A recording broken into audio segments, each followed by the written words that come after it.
বিশ্বপিতা তুমি হে প্রভু, আমাদের প্রার্থনাই শুধু তোমারি করুণা হতে বঞ্চিত না হই কভু।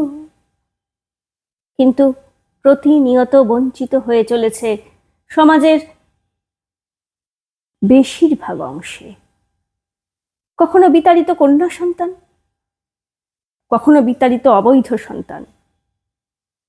আমরা তার খবরটুকু পড়ে আহাউহু করা ছাড়া আর বোধহয় কিছুই করতে পারি না। অজস্র অনাথাশ্রম গজিয়ে উঠেছে হয়তো এই বিতাড়িত বঞ্চিত সন্তানদের জন্য। আজ শহরের কথায় এমনই একটি কবিতা নিয়ে আমি নন্দিতা এসেছি আপনাদের সামনে। বিশিষ্ট কবি এবং সাহিত্যিক ও অবশ্যই একজন নাট্যকার, তার রচিত ক্ষুরোধার কলমে কায়াহীন ছায়া এমনই কিছু বঞ্চিত শিশুর কথা বলেছে। আমি তাতে প্রাণ দেওয়ার চেষ্টা করছি, মাত্র জানি না কতখানি পৌঁছাতে পারবো আপনাদের মনের গভীরে। এই প্রার্থনা শুধু। কবি পার্থ সখা অধিকারী। তখনও সে মায়ের দুধ ছাড়েনি, কিন্তু বিতাড়িত দুধের শিশু কিছুই বোঝেনি, তাড়িয়ে দিল পালাতে শেখেনি। কাছে এসে গা ঘেঁষে শৈশবের তারল্যে অবোধ পেল করুণার আশ্রয়। ধীরে ধীরে প্রশ্রয়, একটু দুধ, একটু জল, আদর কিছু। এভাবেই বেড়ে ওঠা পালিকার স্নেহ ছায়ে সযত্নে। সহিংস আক্রমণ হঠাৎ শুরু হলো তার উপর। অন্যের আক্রমণাত্মক অভিযানের ছোট্ট শিশু অপারক। ক্ষত বিক্ষত হলো তার কণ্ঠনালী। জিভের অর্ধাংশ খুবলে নিল তারই সজাতি এক হিংস্র পিশাচ। তার ভালো থাকা, যত্নের লালন অসহ্য হলো অনেকের, কিন্তু সে নীরব, ভয়ে জড়সড়। প্রতিবিষ নেই তার অন্তরে, প্রতিহিংসা ছিল না তার এতটুকু। ছিল নিজেকে বাঁচানোর চেষ্টা মাত্র। এলো যৌবন, রিপু তাড়নায় চলে যেত কোথায় জানে না কেউ। বালিকার অশান্ত মন ভরে যেত বেদনায়। ও ফিরবে না আর বোধ হয়। দিন যায়, রাত যায় বিনিদ্র বেদনায়। তারপর একদিন আলু থালু উপবাসী ফিরে আসে ঘরে। উল্লাস ভরে ওঠে পালিকার অন্তরে। এভাবেই 7-8 বছরেই পৌঁছে গেল সে বার্ধক্যের ক্রমে।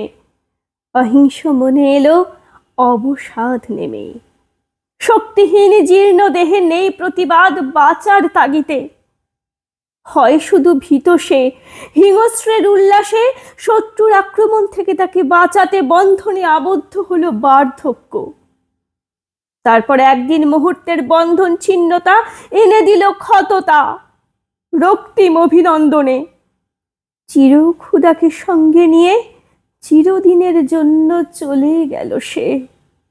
ফিরবে না আর কোনো দিন ঘরে। বাঘা থেকে গেল চিরকাল গৃহস্থের অন্তরে। স্মৃতিস্রোত ঢেউ দেবে আমাদের অনুভবে চিরকাল। তার চলা, তার বলা, তার খেলা, ছোটবেলার অন্তিম বার্ধক্যের শেষটুকু নিয়ে বেঁচে আছি আমরা কজন। চৈতি উপুর হয়ে বসে ঘুমিয়ে পড়েছিল ছোট্টবেলায়। ওর পিঠে উঠে ছোট্ট বাঘা চুপ করে বসেছিল। বাঘা উঠোনের রোদে কেমন গড়াগড়ি দিয়ে ধুলো মাখত। বাঘা আসছে না, আসছে না, আসছে না। এলো হঠাৎ, কি আনন্দ আমাদের। বাঘা পালিকার এক ডাকে পিঠ নিচু করে লেজ তুলে এক ছুটে আসতো চলে। গলা বাড়িয়ে সুখের বন্ধন চাইতো পালিকার কাছে। বন্ধনে আবদ্ধ জীব চুপ করে বসে রান্না দেখতো এক মনে। ঘর খুললেই ছুটে ঘরের মধ্যে ঢুকে পড়ে ব্যস্ত হতো আত্মগোপনে। আমি জানোয়ার, বেরো বেরো বলে তাড়িয়ে দিতাম ঘর থেকে। ও দিশাহীন হয়ে বাইরে পালাতো। বাঘা বড় ভালো ছিল, বড় বাধ্য। আমরা পছন্দ করতাম না বলে বিছানায় উঠত না। শীতকালটা একটা পিচবোর্ডের বাক্সের মধ্যে পালিকা স্নেহ মাখানো শয্যায় ঢুকে পড়ত সন্ধ্যায়, বার্ধক্যে একটু উষ্ণতার জন্য। বাঘা ম্যা বলে ডাকতো পালিকাকে, মানুষের মতো করেই। ঘরে ঢোকার জন্য বাঘা আমার সঙ্গে চোর পুলিশ খেলতো। হ্যাঁ, যেন যুদ্ধ করত দৌড়িয়ে দৌড়িয়ে। অবশ্য আমি জয়ী হতাম, ও বাঘা বলে নিজে হার মানত আমাকে আনন্দ দিতে। বাঘা, আগে যদি জানতাম তুই চলে যাবি এমনি করে, তাহলে ঘরে ঢুকতে দিতে বাধা দিতাম না। বিছানায় শোয়াতাম আদর করে, কোলে নিতাম তোকে। নিকট সম্বন্ধে ভুলে যেতাম আমরা ভিন্ন জাতি। তুই বিড়াল, আমরা মানুষ। বাঘা, তুলসী পাতা, গঙ্গা জল, হরিনামে তোর গঙ্গা প্রাপ্তি, তোর সৎ মনুষ্য জীবন লাভের সহায়ক হোক, এই প্রার্থনা শুধু। প্রার্থনা থাক সবার জন্য, সবার, পশু মানুষ সকলের জন্য। এই পৃথিবীটা হয়ে উঠুক প্রার্থনার আশ্রয়স্থল, তবেই তো তা হয়ে উঠবে সকলের বাসযোগ্য মন্দির।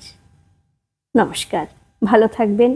শহরের কথা চ্যানেলকে সাবস্ক্রাইব করুন, লাইক বাটনে ক্লিক করবেন এবং অবশ্যই আমরা রইলাম আপনাদের কমেন্টের প্রত্যাশায়। নমস্কার।